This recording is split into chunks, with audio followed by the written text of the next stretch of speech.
Welcome, friends, to another Mercy Moment Emery episode. I'm so fired up you decided to join me today, and I don't think you will regret the investment of just a few minutes of your time in an episode titled Overcoming the Orphan Spirit, Staying Connected in the Losses.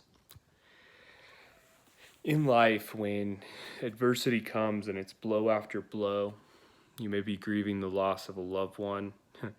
You may have unexpected financial circumstances come up, or you might have a reminder of a broken situation in your life that has resurfaced. I've found it's easy to lose sight when the adversity is heavy and it's hot and things are really going awry, to lose sight of who is for me. When life is hardest and there are no breaks and you're gasping for just emotional breath of just to have a taste of hope, and it seems like things aren't stopping. It's so easy to lose sight of who is for us, and it's so easy in those seasons to really come to a place where you feel like an orphan, where you feel that God is not for you. And I love how David Jeremiah points this out in his book. Have it right here, his book. When Your World Falls Apart. Seeing past the pain of the present. Incredible resource. It's from his journey with cancer. Excuse me. His journey with cancer, literally in the early 2000s, and it really is in detail of the realities he faced. And he has a chapter where you just can't see the end of the tunnel and you feel forsaken by God. And this is something that comes up in David's life. How long, O Lord, will you delay? Where are you? And the beautiful reality he points out, friends, is that Jesus was forsaken. He was forsaken by the Father as he took on the sin of the world so that we never, ever will be. And this was such a good reminder for me, and I needed to hear that he will not forsake us. No matter what things may feel like, he has not forgotten us. He has not forsaken his sons and daughters. If you are his, he hasn't lost track of you. And maybe you need to hear that right now in the moment that you're in. How do we overcome the orphan spirit? We remember that he is with us and that he is for us. As Paul said in Romans chapter 8, if he who did not spare his own son but freely gave him up for us all, how much more will he give us all things? And if God is for us, who can be against us? And again, the author of Hebrews puts it very well. And he says, never will I leave you, never will I forsake you, the Lord speaking, so that we can say with confidence, friends,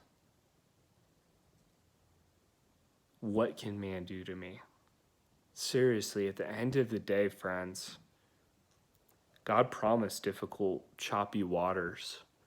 As Jesus is preparing to leave in John 16, very end of the chapter, he's prepared his disciples. He says this, and I've been trying to meditate, and I'm going to be meditating on this passage. In this world you will have tribulation, but take heart, for I have overcome the world.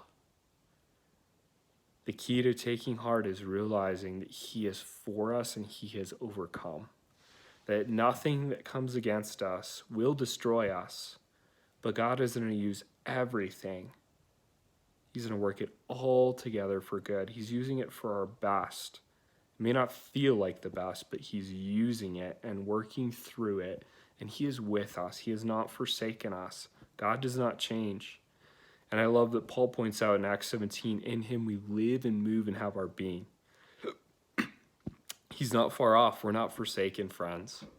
So how do we overcome the orphan spirit? We remember the truth of his word. We don't get stuck in the heavy feelings of the adversity, but we realize that he has said he will never leave us or forsake us. And how do we get connected to the vine as Jesus called us to abide in him in John 15? It's by spending time in his word, letting his word soak in our hearts, and letting his truths just flood our focus in the moment of the adversity. It's so key, friends. And I'm speaking from living experience. Through many adversities, I found this to be the key to overcoming the orphan spirit. It's being saturated with the truth of what God's word says. So let's dig into his word. Let's let it sink into our being. Even when we don't feel it, let's realize, just like the song Waymaker says, you never stop working. Even when I don't feel it, you're working. Even when I don't see it, you're working. You never stop. You are the Waymaker, miracle worker, light in the darkness. It's who he is, friends. He doesn't change. Life changes over and over constantly, but he does not. So let's overcome the orphan spirit and let's get connected to him in the loss. And let's pull close, because he says this in Psalm 34:18. The Lord is close to the brokenhearted and saves the one crushed in spirit. I found his presence to be especially close in the midst of adversity. There's other times I haven't. And this is where the truth anchors us in the midst of the crazy.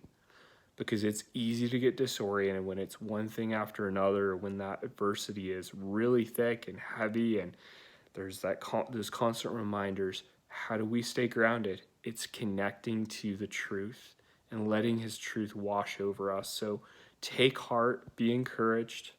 In this world, we will have tribulation, but be of good cheer, as our Master has taught us, because he has overcome the world and he is with us and for us. Until next time, friends, onwards and upwards with grace and grit.